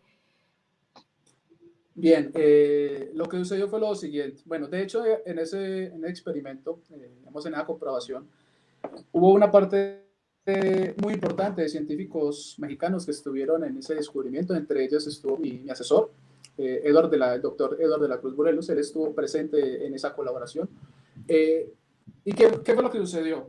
Resulta que uno en física de partículas lo que hace es, o sea, se colisionan esas partículas y allí salen muchísimos datos, muchísimos, muchísimos, muchísimos. Salen lo que llamamos momentos, que los momentos son los que contienen la velocidad, salen energías y todo ese tipo de cosas es lo único que podemos sacar de ahí. ¿Sí? Nosotros no podemos, me salió allí un tau, me salió allí, no. ¿Cómo lo podemos caracterizar? Con la masa de la partícula, ¿no? Entonces, cuando caracterizamos algo con la masa de la partícula, que eso teóricamente, digamos, ya está muy bien estudiado en muchos aspectos, hay muchos todavía baches ahí, pero entonces, digamos que con el bosón de Higgs, el Peter Higgs lo que había dicho, bueno, se predice esta partícula y su masa es tal, ¿no? Entonces, en esa masa, lo que hacemos es, o lo que se hizo fue, producir decaimientos que decayeran a estos bosones Z que yo mencioné, y de allí, de todas esas estadísticas que se producen, utilizar herramientas, valga la redundancia, estadísticas, para decir, bueno, acá en esta distribución hay un pico. Ese pico, generalmente una caída en un pico nos dice a nosotros, ahí hay algo. Y cuando ahí hay algo, entonces nosotros tenemos que decir, bueno, ¿en qué rango de la masa está? 125 gigaelectronvoltios, más o menos por ahí. Entonces, cuando se dieron cuenta, vieron que eso correspondía más o menos con la masa que había dado Peter Higgs. Y dijeron, lo tenemos, ese es el bosón de Higgs, ¿no? Entonces, y lo escribieron con una precisión de más de 5 sigmas, que ya lo O había sea mencionado. que Entonces, básicamente, así es que se produce eso. exactamente, no, genial, muchísimas gracias. Seguimos con más preguntas. Por acá, Paul dice, creo que me enamoré, esperemos que de la física, ¿cierto? Física de partículas. Por acá nos sigue mencionando el excelente conferencista Joan, estuvo muy buena la charla y tenemos más preguntas por parte de nuestra audiencia. Nos dicen, entendiendo la conferencia, es correcto pensar que la masa se otorga por el campo de Higgs que por una partícula. ¿Es correcto pensarlo de esta forma? Y O sea, nuestro público, te cuento, es una maravilla. O sea, yo los amo totalmente. Y me encanta la sonrisa sí, que sí. acabas de hacer, Déjame Joan. hacer Cuéntanos. porque esa pregunta es muy interesante. Atendiendo a la conferencia, es más correcto pensar que la masa se otorga por el campo de Higgs que una partícula. ¿Es correcto pensar de esa forma? Es, es por la interacción, ¿no? Resulta que el Higgs, el bosón de Higgs, pues es una partícula. Pero entonces digamos que tenemos todo el espacio, todo el universo que está permeado por esta partícula, ¿no? Esto lo que nos conduce es que esto se cree un campo, ¿no? El campo de Higgs. La interacción con ese campo es el que dota de masa a las partículas, ¿no? Y acá hay otra cosa bien interesante, bien fundamental, y es que en el modelo estándar de partículas, ¿sí?, los neutrinos no reciben masa por el bosón de Higgs. O sea, en el modelo estándar se contempla que los neutrinos no tengan masa, pero se ha comprobado que esos neutrinos sí tienen masa. Y esto se llama un experimento que se llama por resonancia, ¿no? Descubrieron que esas partículas eran resonantes y por eso es que decimos que los neutrinos tienen masa. Entonces ahí hay algo también que quiebra, que rompe algo, entonces hay algún indicio de nueva física. Ok, o sea, me encanta esa palabra de que hay inicio de nueva física. Eso quiere decir que, por ejemplo, estamos, o sea, a la vez de que si no se, o sea, si no se halla aquí como pensábamos, entonces miremoslo por otro lado, ¿cierto? Entonces, eso es fascinante porque pone como el reto de los seres humanos allí a pensar y a mirar qué podemos hacer para descubrir lo que se está haciendo. Entonces, me encanta. Y bueno, me encanta ser física, ¿no? Por ese aspecto. Muy bien. Carlos Mauricio Palacio. Es la mejor profesión. Sí. Exactamente, exactamente. Sí o sí, tenemos que buscar la solución, tenemos que mirar por dónde nos metemos a cualquier situación. Eso me fascina. Por aquí nos dicen, y seguimos con las preguntas, ¿cómo aporta la mecánica cuántica para lo que es algo tan propio de la mecánica clásica como lo es el viaje interplanetario, por ejemplo, a Marte? ¿Cómo aporta? Esa pregunta está buena. Y bueno, se la voy a contestar así, de la siguiente manera. Resulta que para poder viajar a Marte se necesita de algo que se llama los microcontroladores, ¿no? Con eso es que podemos construir los aparatos que a nosotros nos va a ayudar a sensar, digamos, el tipo de atmósfera que tenemos allá, todo ese tipo de cosas. Resulta que esos microcontroladores funcionan por algo que se llama semiconductores, ¿no? Los semiconductores no son más que materiales topados, y lo que pasa allí es que cuando nosotros combinamos estas dos cosas, acá se va a producir un efecto cuántico, ¿no? Un efecto cuántico que puede ser entulenamiento cuántico o muchas otras cosas. Entonces, los electrones van a estar viajando por este material y esto lo que va a producir es diferencias de potencial, o sea, voltajes. Entonces, ya cuando tenemos esos voltajes, entonces lo que vamos a tener allí es que, tengo una señal, tal señal. Eso es producto de la mecánica cuántica. Entonces, sin la mecánica cuántica, mejor dicho, ustedes no me podrían estar escuchando en este momento. Exactamente, a veces pensamos que la mecánica cuántica es muy teórica y no. De hecho, ahora en día está en todos lados, absolutamente en todos lados vemos mecánica cuántica. Entonces, qué buen ejemplo nos acabas de dar, Johan, para que nuestra audiencia y nuestro público nos aterricemos un poquito de que eso ya no es como tan allá, como tan imaginario, no, ya. Exactamente, ya es tangible, ya podemos decir entre comillas que es tangible y todos los días las tocamos, todos los días interactuamos con ella. Entonces, muchas gracias por el ejemplo, Johan. Alexander Vázquez nos dice, hola, quisiera saber si sabes algo de una teoría que leí acerca del Big Bang. No solamente ocurrió en el sentido que conocemos, sino que también ocurrió en el sentido opuesto. O sea, no de porn, sino, ¿cierto? No, se llama el Big Crunch. Ajá, Big Crunch. Pero solamente es eso, no es más allá de una teoría, o sea, no se ha podido comprobado,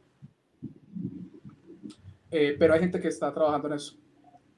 O sea, el Big Bang, ¿no? Si hay algo que produjo, digamos, ese estallido, esa expansión, entonces debe haber algo, o sea, no hay energía infinita, ¿no? O sea, entonces va a llegar un momento donde ese universo se va a empezar a comprimir, ¿no?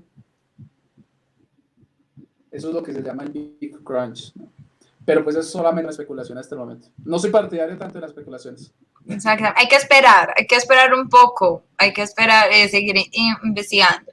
Muy bien, muchísimas gracias.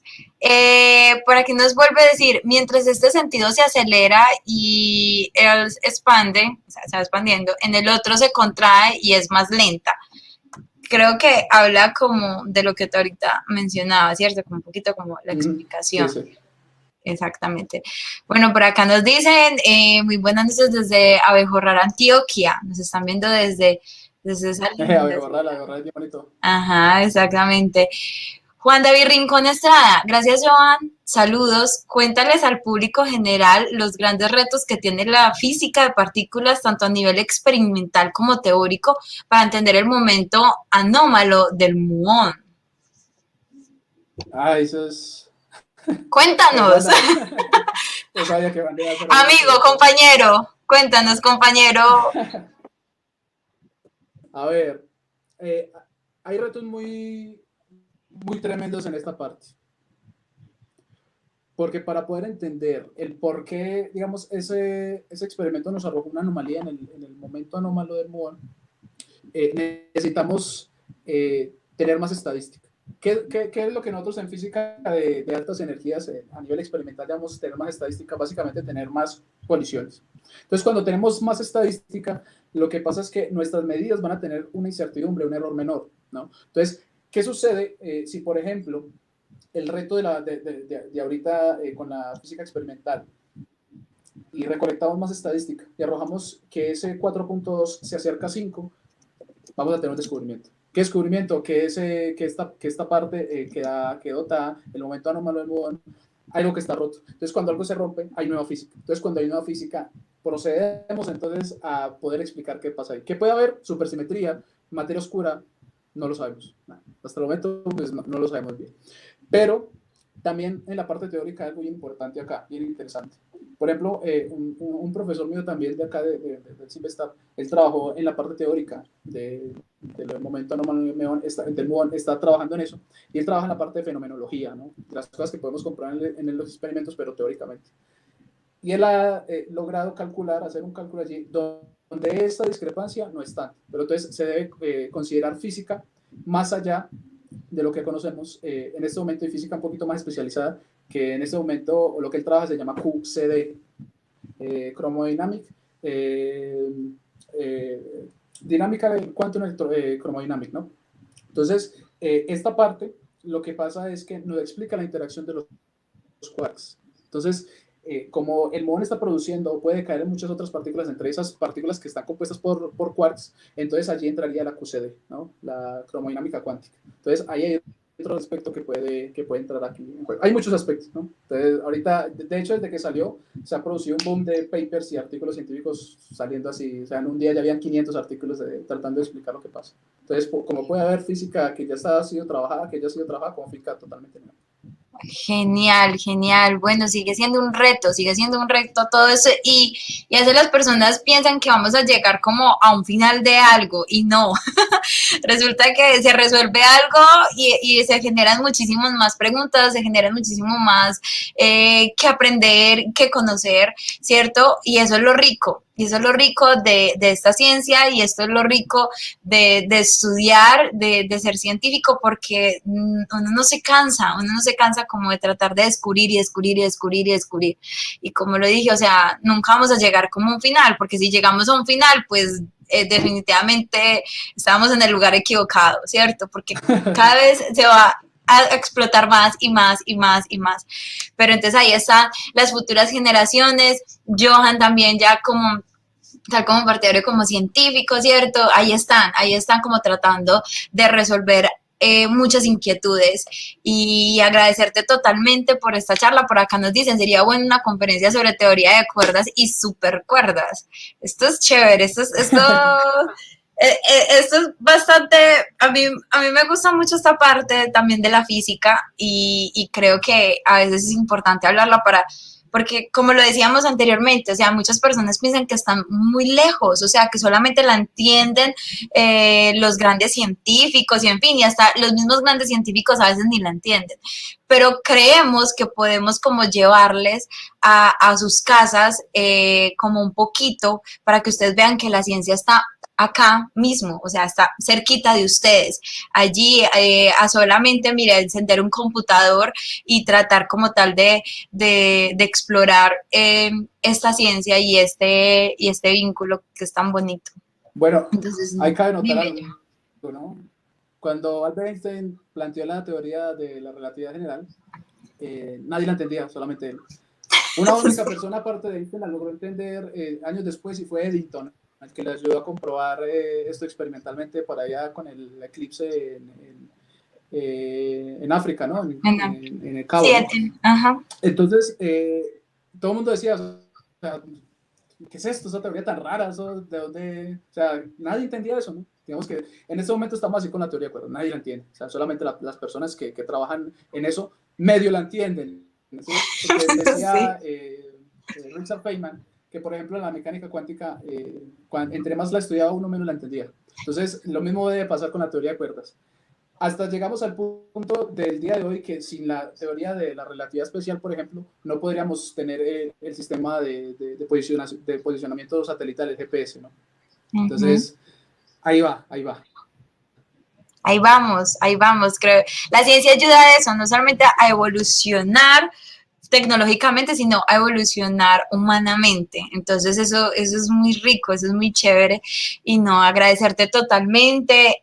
Nuestra audiencia te agradece también por sacarnos este espacio, por compartir, por responder magníficamente a todas las preguntas que nos hizo el público. Creo que ahí está el detalle, lo más importante de estos espacios, de que ellos puedan como tal contestar esos interrogantes, ¿cierto? Que tienen y que a veces es muy difícil responderse a sí mismo.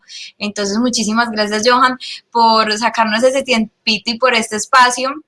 Aprendimos muchísimo el día de hoy, además pues quedamos ahí como pendientes a ver si nos puedes volver a acompañar con otro tema, porque pues sabemos que te gusta mucho esta parte de la física teórica, entre comillas, ¿cierto? Y también pues la física experimental, pero creo que esto es muy rico y hay muchos interrogantes que generan en el público, como lo decía anteriormente, a veces creemos que no somos capaces de entenderlo, pero creo que hay personas de que lo hacen un poquito más ameno, ¿cierto? Hacen como la exposición y hacen los temas un poco más ameno y eso lograste el día de hoy. Entonces, Johan, agradecida totalmente. Sabemos la situación que en este momento está pasando el país y que nos tiene como abrumados un poco, pero este tipo de espacios ayuda a eso, como a entender de que sin la ciencia no podemos como tal seguir adelante. O sea, es algo que necesitamos para poder avanzar, de retarnos y de ahí como tal esa parte de retarnos también genera que no haya desigualdad y si no hay desigualdad pues no hay violencia en nuestro país.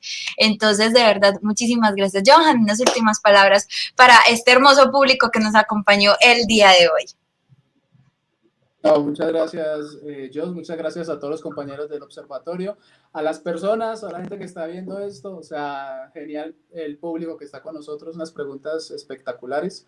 Espero también volver a este espacio, muchas gracias por la invitación. Me gusta demasiado compartir y divulgar la ciencia, ¿no? Yo trato, ya, digamos, de explicar las cosas como a mí me hubiese gustado que me las enseñaran, ¿no? Entonces, digamos que bajo esa premisa es que yo tuve. Y en ese orden de ideas, digamos que he tratado de explicar algunas cosillas también en mi canal de YouTube, Johan Caicedo, ahí está mi canal de YouTube donde he compartido también algunos videos que pueden ser interesantes y espero en un futuro poder, digamos, seguir viendo videitos, ¿no? Y la invitación es esa, ¿no? Que los jóvenes, los más jóvenes que están acá de pronto de los colegios, de las escuelas, que se animen a hacer ciencia. Y las personas que hicieron preguntas interesantes que nunca dejen de cuestionarse, que no dejen de preguntar, porque ese es el origen de la ciencia, el origen de la filosofía, el origen de la ciencia va basada en la curiosidad humana. Y a medida que nosotros sigamos teniendo curiosidad y nos sigamos haciendo preguntas, vamos a seguir respondiendo otras y a crecer nuestro conocimiento. Entonces, esa que no desfallezcamos, que nunca dejemos tampoco que las condiciones en las que nacimos condicionen a dónde queremos llegar. O sea, que tomemos eso como motivación y lo utilicemos como combustible para decir, yo quiero llegar a tal lado. Entonces, esa es la invitación a todos. Si yo pude lograr lo que, digamos, he logrado hasta el momento y lo que me pienso, me planteo lograr, cualquiera puede. O sea, no se necesita ser, digamos, ningún genio, pues tampoco para poder aprender cositas por ahí, ¿no? Entonces, nada, muchas gracias a todos, muchas gracias, Jos, y a todos los del Observatorio TV por la invitación y que estén muy bien, muchas gracias. Muchísimas gracias a ti, Johan. Recordarle ya a la audiencia que este fin de semana tenemos igual evento en el marco como tal del Día Internacional de la Luz. Entonces allí vamos a estar con el grupo de Bioastronomía Chabla y con los astrofanáticos, un grupo de niños hablando sobre la luz, hablando cómo la luz y la radiación ayudan como tal a la evolución del ser humano y también pues a algunos estudios. Entonces vamos a estar allí como tal en esta fecha, el domingo, en una jornada de 9 de la mañana hasta las 12 de la noche. Perdón, hasta las 12 del mediodía. Entonces allí vamos a estar muy conectados con ustedes, los esperamos y recuerden seguirnos en nuestras redes sociales, recuerden seguirnos en Instagram, en Twitter, en Facebook, que allí vamos a estar como tal subiendo toda la información pertinente y seguir como tal con estas actividades. La verdad se vienen muchísimas cosas desde el planetario, queremos como tal invitarlos a que hagan parte de nosotros y bueno, desearles a todos una feliz noche, cuídense mucho, cuiden a sus niños, cuiden a los jóvenes, que ellos como tal son el futuro de nuestro país y hagamos caso y escuchémoslos un poco de qué tanto hablan. A veces no es bulla lo que hacen, sino que verdaderamente se están manifestando y quieren dejarle algo bonito a nuestra región y a nuestro país. Y sin más preámbulos, despidamos a todos, un beso para todos, feliz noche y chao, chao.